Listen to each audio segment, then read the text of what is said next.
د افغانستان د اسلامي امارت ویان ذبیح الله مجاهد ویلي چې افغانستان د خبرو پلوی دی او ویلي دي چې اسلامي امارت غواړي ټول اختلافات د خبرو اترو له لارې حل شي، خو که هر لوری پر افغانستان تیری وکړي ورته ځواب وویني. بل پلو یو باوري سرچینه رسنیو ته ویلي چې د افغانستان مذاکره کوونکی پلاوی له پاکستان سره د ترکیې په استانبول کې روانو خبرو ته پوره هیله دی او باور لري چې دا خبرې به یوه مثبته پایله ولري. سرچینې زیاته کړې اختلافي موارد ډېر کم دي او د حل لپاره یې هیلهمندي شته. افغان لوري دا څرګنده کړې چې تاوتریخوالی د هیڅ لوري په ګټه نه دی او په دې برخه کې د منځګړو قوي تایید هم شته دی. څو مهمې پوښتنې دا ښاغلي مجاهد دا څرګندونې څه پیغام لري او آیا کابل او اسلام آباد د تعامل یوې نوې څپې ته دننه کیږي او که نه؟ عزتمندو لیدونکو ستړي مشئ، وخت مو بخیر.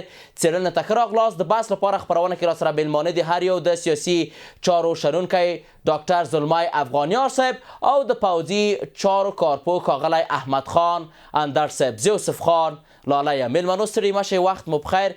بخیر راغلی خپرونې ته. افغانیار صاحب غواړم چې دغه بحث د تاسو څخه پیل کړم. ښاغلی مجاهد ویلي چې که څوک تیری وکړي په افغانستان نو ورته ځواب ورته ورکړل شي. د ښاغلي مجاهد د دغو خبرو څخه ښکاري چې د ښاغلي مجاهد او د اسلامي امارت په ټوله کې دریځ غوڅ پرې کړی او په ټوله کې پیاوړی دریځ دی. تاسو دغه څرګندونې څنګه ارزوئ؟ بسم الله النور الذی یدبر الامور. احترامات خدمت شما، خدمت مهمان در بحث جناب اندر صاحب و سلام میخوام داشته باشم به خدمت ملت افغانستان، هموطنان عزیز ما و شما در هر گوشه از جهان هستی که هستند. امیدوار هستم آرام و صحتمند باشند در کمال آرامش روحی و روانی. با عقابی که ز صیاد نترسید سلام، به درختی که ز هر باد نلرزید سلام. پیام ذبیح الله مجاهد پیام ملت افغانستان هست، نه تنها پیام حکومت. از اسلام قلعه تا بطرخم، از واخان بدخشان تا به نیمروز، برای تمام کشورهای هستند که چشم بد به طرف افغانستان دارند که پیام واضح است. حریم مقدس افغانستان هیچگاه مردمش اجازه نمیده که دوباره نقض شود و اگر شد باز او با توانش پس بدن. ببینین هدف پنجابستانی ها چی بود از نقض حریم افغانستان. در 4 سال گذشته اقتصاد محور بودن، عدم مداخلت در کشورها و امنیت را امارت اسلامی افغانستان به جهان پیام داشت. وقتی که پنجابی ها کابل را هدف قرار دادند گفتند که ما رهبر TTP از مخالفین مسلح سیاسی خود زدین کشتین. اما چند ساعت بعد پیامش برآمد که ما در پنجابستان هستم و 2 روز بعدش باز پیام تصویریش نشان داد که در کوهپایه‌های هندوستان پاکستان گفت ما در حال مبارزه هستیم و جهاد ما ادامه داره. اما بالمقابل برگردین جهانی را که بیشتر از 2 دهه قبل به افغانستان آمد به سرکردگی امریکایی ها به 3 است گفت ما افغانستان را اشغال کردیم. حکومت ملت سازی، مبارزه با تروریسم و مبارزه با مواد مخدر. در طول 20 سال نه حکومت ملت سازی شد نه هم مبارزه شد. دروازه های ارگ در داخل کابل کنده میشد، یک وکیل پارلمان حکومت را به چالش میکشید. عسکرهای نیابتی ایرانستانی ها تیاره اردوی ملی را با راکت میزدند. کس نبود چیز پرسان بکنه. اما انتخابات رای مردم رای بحث بود. قانون اساسی سنا پارلمان داشتین، وزیر خارجه آمریکا تقسیم قدرت سیاسی میکرد. در 4 سال گذشته خوب موضوعات نیست. جزایر قدرت و بیرق بازی ها از بین رفت. وقتی که در پاکستان اعلام میکنه نهادهای بین‌المللی که در ظرف 1 ماه گذشته چندین رهبر گروه های هرس افغان کشته شده، بر از او پیامش چی هست؟ جایگاه تولید توزیع مواد مخدر را پاکستانی ها کسب کردن، جوابش به چی هست؟ ملت خود 4,500 نفر مظاهره میکنه، 350 نفر شهید میسازه، جواب بر از او چی هست؟ رهبر گروپی که افغانستان به خاطرش اشغال شد در هبت آباد شرک استخباراتی پنجابستان گفتن که ما زدین، هنوز هم در حالی از ابهام است. جواب به چی هست؟ 20 سال به افغانستان شما چی میکردین؟ حمله ددمنشانه پنجابستانی ها به افغانستان به اشاره پدر معنوی نوشان امریکایی ها و پدر سابقهشان MI6 انگلستان بوده. هیچگاه پنجابی جرأت چپسه کردن به افغانستان را نداره و این صحبت های اخیر وزیر دفاعش بر ما بسیار جای سوال داره. این یک پیام را ما میخوایم نشان بدیم. خواجه محمد آصف در 13 سپتامبر 2020 عکس جرعی خود همراه ملا برادر آخوند مانده، اوج نوشته کرده در اکسش صفحه رسمی که قدرت با شما هست. الله اکبر. پس وقتی که در 2020 میفهمیدی و میفهمین که قدرت با امارت اسلامی هست، این مواجه کردن به خاطر چی هست؟ جوابش شما دیدین که یک قل اردو از اردو در مقابلتان استاده شد، 40 پسته تان در ظرف ساعت ها سقوط کرد. جنرالاتان چگونه بود؟ بالمقابل تصاویر در صفحات مجازی هست، عسکرای حکومت افغانستان با پایلوچ، کلاشینکوف، زیو سر شانهشان، پرتله بستکدگی هست، مرمی های راکت را به ترخم می بردن با پایلوچ. اما شما با امون لباس زرهتان، با بوتای امریکایی تان شما میگریختین و شما آمدین چی کردین؟ خانم ها را، موی سفیدا را، مناطق تجارتی را مورد هدف قرار دادین. برنامه را، کاری را که اسرائیلی ها با فلسطینی ها میکرد. افغانستان تقابل نمیخواد. اگر شما تقابل میخواین، بر افغانستان این مهم نیست. 4 دهه میشه که ما در تقابل ها کلان شدین. اگر امروز قلم است، دیروز تفنگ بود، باز ما رو مجبور نسازین که بازی قلم بانین باز تفنگ بگیرین. بازو با پنجابی چی میکنین شما؟ از یک طرف با آزاد پختونخوا ها، با بلوچ ها، با سیندی ها، با تحریک طالبان پاکستانی TTP، با هندوستان، با حاکمان ایرانستان خودش ها مواجه ساختین. و از این طرف هم با افغانستان، همین افغانستان که 400,000 نفر فقط آماده یک پیام هست که از منافع ملی دفاع بکنه، جان خود قربان بکنه. از جان خود بالاتر چیزی نیست. شما پنجابی ها که از دال خوردن به قابل پلو رسیدین، شما باز با ما مبارزه کرده میتونین؟ پنجابی نمک بهرامی که از بد و پیدایشش آبهای طبیعی کنر را خورده و به افغانستان تقابل مدیریت میکنه. پیام ملت با حکومت یکی هست. با اساس احترام متقابل با افغانستان همسایگی خود ثابت بسازین. اما بر محور تهاجم اگر بحث باشه، مکلفیت حکومت تنها نیم ملت هست. ډیر زه تاسو ته بیرته راګرځو. اندر صاحب، همدغه پوښتنه غواړم له تاسو څخه هم وپوښتم. ښاغلي مجاهد ویلي چې که څوک پر موږ تیری کوي نو ورته کار موږ هم کوو یا هم ورته ځواب ورکوو. فکر کوئ د ښاغلي دغه څرګندونې په داسې وخت کې چې مذاکرات ترسره کیږي د څه په معنا دي؟ د ستر صاحب په نامه ښاغلی لالی صاحب تاسو ته، ستاسو د خپرونې قدرمن میلمه ښاغلي ډاکټر صاحب زلمی خان افغانیار پوپل ته او خپلو ټولو درنو هېوادوالو ته سلامونه او نیکي دې وړاندې کوو. کله چې موږ وایو ښاغلی ذبیح الله مجاهد د افغانستان د اسلامي امارت ویان ده، نو دا په دې معنی چې د افغانستان د خلکو ویان ده. نو دا د افغانانو د هغو تاریخي درسونو چې د ګاونډیو سیمې هغه د نړۍ هغه یرغلګرو ته چې ورکړي دي، د هغو غږ ده چې موږ پوهېږو افغانان هېڅکله هم د اجنبیانو یرغل نشي منلی. او ښاغلي مجاهد پر ځای خبره کړې ده. په تېرو 2 اونیو کې معلوم شو چې پاکستان له دې خپل ډېر اتومي قوت سره چې دوی یادوي، موږ د دوی هغه جواب ورکړ چې څو پوستې سقوط او د دوی د سرتېرو افسرانو پتنونه په ښارو کې د خوشحالیو په څرګندولو وګرځېدل. نو پاکستان ډېرې کړنې د افغانستان او د افغانستان د خلکو په هکله په تېرو دغه 88 کلو کې چې دا پروژې حکومت د انګریزانو لخوا جوړ شوی کړي دي، او اوس هم د افغانستان د اسلامي امارت د بیا حاکمیت څخه وروسته چې څه دپاره 4 کال تېرېږي، له ټولو آپشنونو یې کار واخیسته. یعنې کوشش وکړو چې اول لابیګري وکړي، کوشش وکړو چې زموږ د تجارانو مالونه بند کړي، زموږ مهاجرین یې په جبري توګه راولېږل او رالیږي. همداسې په نړیوال سټیجو کې د هغو تورستي او اسلامي ډلو چې خپله د دوی فوج او استخباراتو جوړ کړي دي، پیسې باداران ورکړي دي، د هغو تهمتونه د افغانستان په خلکو او په اسلامي امارتو کړل. هېڅ ځای ونه نیو. بالاخره بادارانو امر ورته وکړ چې له بل نوي آپشنه چې هغه د افغانستان په خلکو هوایي برید او د افغانستان د حریم نقض کول دي، ترسره یې کړل. چې ډېره ښه خبره ده چې دوی موږ نړیوالو سټیجو ته راکش کړل، په نړیوالو ناستو کې کینی، ځکه دوی دا فکر کړی چې دوی دغه تورمخي د ایسای ایتان وزیر راځي، یا به د پښتنو په نامه خانان رالیږي، یا به دغه ملایان رالیږي، امامان چې ټول د استخباراتو د ایسای غړي دي، دلته وزیر راځي او په موږ به خپلې خبرې تحمیلوي، فشار به یې راولي. خو ډېر په ځای سیاست د افغانستان اسلامي امارت کار واچو ترڅو دوی د قطر واته او د ترکیه واته ورسره کېناستل راویې غوښتل که څه هم غوښتنه د پاکستان وه خو دا هم د دوی لپاره د شرم ځای ده چې موږ د دوی مقابل کې هېڅ داسې خرابه کړنه نه ده کړې دا دوی دي چې په موږ باندې ظلمونه کوي بریدونه کوي نن به نړیوال هم د شاهدانو په توګه د دوی خبرې واوري زموږ هم اوري خو که چیرې لکه څنګه چې د دوی د دفاع وزیر اسر زرداري ویلي چې موږ به په څو ساعتو کې افغانستان ونیسو دا دوی اول باید سوچ وکړي د خپلو بادارانو سره مشوره وکړي چې باداران دلته په همدې پاکه خاوره افغانانو راچپه کړي دي او پوځونه په خاورو موښلي دي د هغوی نه د ریپورټونه وکړي بیا دا خبرې کوي نو که چیرې دوی داسې فکر کوي چې افغانستان د پخوا په شان د مستو کټو ده هره پیشي به راځي دلته به مسیر کې سټي او یا به یرغلونه کېږي لاسوهنې وکړي یا به دوی په خپله خوښه دلته موږ ته وزیران والیان معینان ټاکي دا خوب دې نن نه ویني په واقعا په افغانستان کې ستونزې شته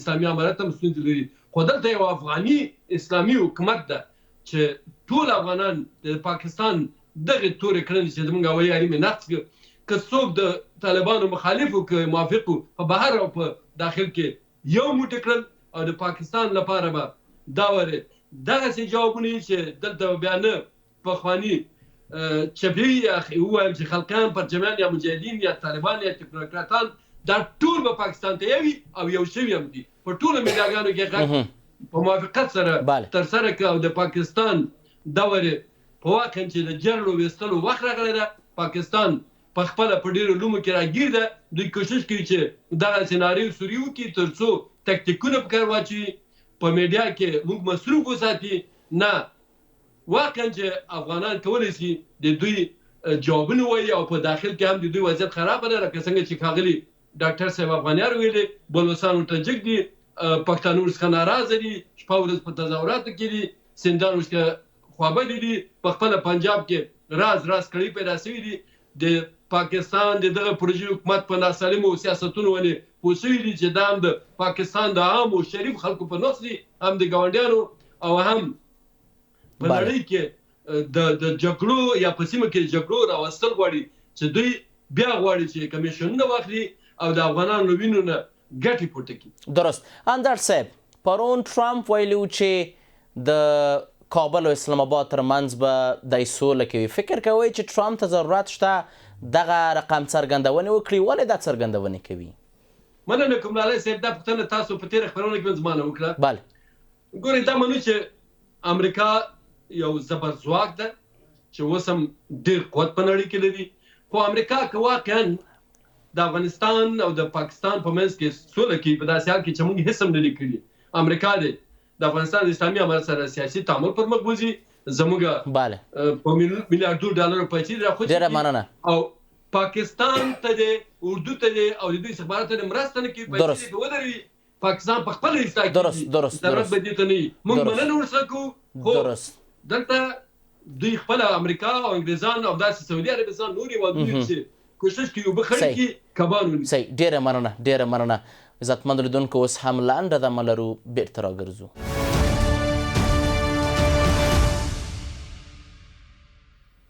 د خبرونې دوام ته ښه راغلاست افغانیار صاحب یوې سرچینې رسنیو ته ویلي چې اوسمهال چې کوم مذاکرات ترسره کیږي د کابل او اسلام آباد ترمنځ په ترکیه کې دومره د اختلاف ټکي نشته د دواړو لورو ترمنځ فکر کوئ چې دا یو چانس دی د دې لپاره چې دواړه هیوادونه د ډیپلوماسۍ تعامل رسمیت پیژندنې تجارت ورورۍ یو نوی فصل ته ننوزی دو اصل در حکومتداری مطرح بحث است که شما بتوانید روابط دیپلماتیک و سیاسی داشته باشین استقلالیت اقتصادی و استقلالیت سیاسی آیا حاکمان لاهور پنجابستانی ها استقلالیت اقتصادی و سیاسی دارند؟ طبعا که ندارند.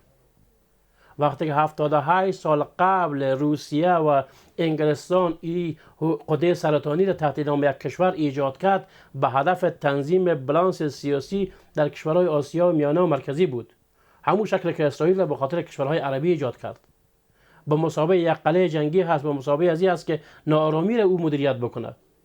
آیا پنجابی که همین لحظه طفلش به دنیا میآید بیش از 1.5 میلیون $1 قرضدار هست، او میتونه بدون هدایت امریکایی ها و انگلیسی ها پیام داشته باشه؟ فکر نکوي چې اوس برښتیا هم د پاکستان د راپورونو پر بنسټ د اسټابلیشمنت یا په ټوله کې دوی د پاوڅ په کومه اساسي پالیسیو کې چې دی په کې به غټ او لوی تغییر راغلی ځکه امکان دی ولري. ببینید وقتی که حکومت مردمی از حکومت نظامی مستثنا باشه حکومتداری ادامه پیدا نمیکنه. ملت افغانستان با ملت پاکستان مشکل نداشته و نداره، اما امروز MI6 انگلستان، ISI پنجابستان و اردویش هست که تقابل ها را مدیریت میکنه. وقتی که در 4 سال گذشته یکی از مباحث های حکومتداری امارت اسلامی افغانستان عدم مداخله در کشورهاست. آیا پنجابی ها چند هفته قبل تحت نام نشست سیاسی افغانستان نداشت؟ افراد مجهول الهویه رو آورده بودن که مردم قریش امور نمیشناخت. روز کابل سقوط کرد طیاره ملکی خود روان نکرد، رهبرزاده رو جا نبرد. حالا چرا برشان نمیگه برادر وطنتون از برین وطنتون، شما افغان ها مشکل خود حل بسازین؟ در گذشته بیش از 21 بار رئیس جمهورها و اعضای ارشد افغانستان اونجا سفر نکرد، گفتن که مشکل افغانستان حل شود، گفت مشکل داخلی خودتان هست. اما در 4 سال گذشته میزبان نشست‌های TTP تحریک طالبان پاکستانی حکومت افغانستان شد که او مشکل خود حل بسازن به عنوان برادری و به عنوان اخوت. این چی نشان میده؟ آیا TTP در پنجابستان 4 سال میشه فعالیت میکنه، 2 دهم میشه؟ چرا به جناب حامد کرزی و جناب اشرف غنی هم پیام نداشتن پنجابستانی ها؟ وقتی کابل سقوط میکنه با کابل میای یه چای مینوشی، از خلای استخباراتی استفاده میکنی و سیاسی. حکومت افغانستان آبها رو مدیریت میکنه شما ناآرام میشین. ما معادن خود استخراج میکنیم شما ناآرام میشین. قشتپه فعال میشه شما ناآرام میشین. روسیه افغانستان به رسمیت میشناسه شما ناآرام میشین. افغانستان ملک پدریتون خو نبوده که براتون میراث مونده باشه. شما بودین که از بدنه انگلستان جدا شده و به ایجاب ماندین، هم کشورهای منطقه را شما تهدید میکنین.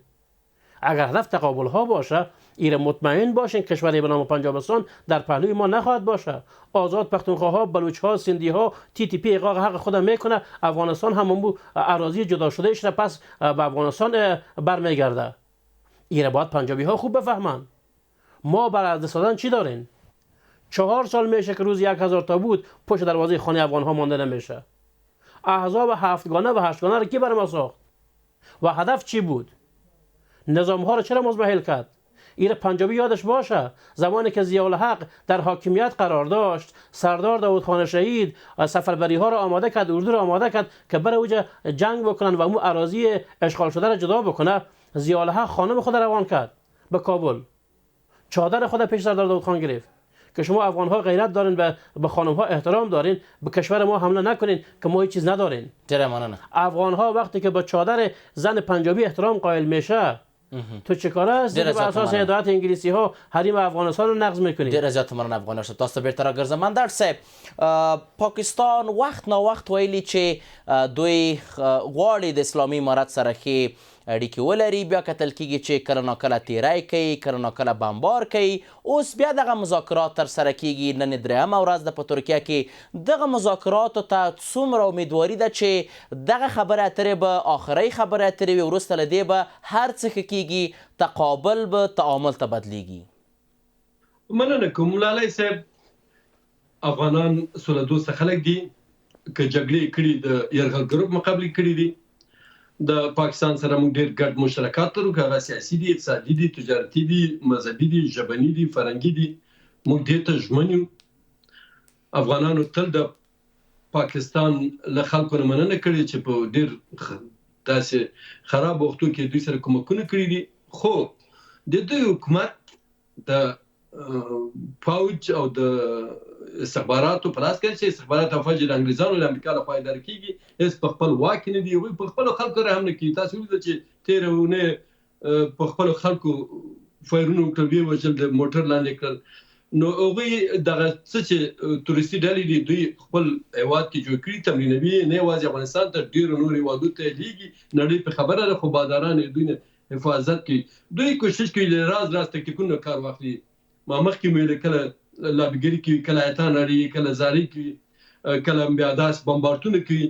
دوی د وضعیت داسې ده لکه چې په داخل کې هر څه خراب دي او نور لار ته ورکه غواړي چې د خپل خلکو توجه هم د افغانستان خاطر وړي او د نړۍ هم چې د افغانان موږ د دوی لاس په عذاب یو کنه قسم موږ د دوی سره د خو اړیکې غوښتونکي او د مخاوره دوی لپاره هیڅ خطر نه ده لکه څنګه چې اسلامي امارت اعلان کړی ده چې زموږ خاوره به د هیڅ چا د هیڅ ګاونډي د سیمې د نړۍ هېواد لپاره نه استعمالېږي خو دوی آرامه نه کینی ځکه دوی خو پیسې مخېسي دي د بازار فشار در باندې دلته د روسیې د چین د ایران د هند د دوستۍ د پروژو مخه نیسي په ټوله کې دوی دروغ وایي د دوی دا ټول آیتان چې راځي دام دروغجن دي دام نموږ سره کې اړیکې نه غواړي دا کوشش کوي چې د افغانانو شجاعت اعتماد جوړونه ته اندر صاحب اوس اعتماد سازۍ ته کوم ټکي باید په نظر کې ونیول شي چې په رښتیا هم دواړه لوري دي پر یو بل باندې اعتماد وکړي ګورئ موږ په دوی باندې اعتماد هر وخت کوو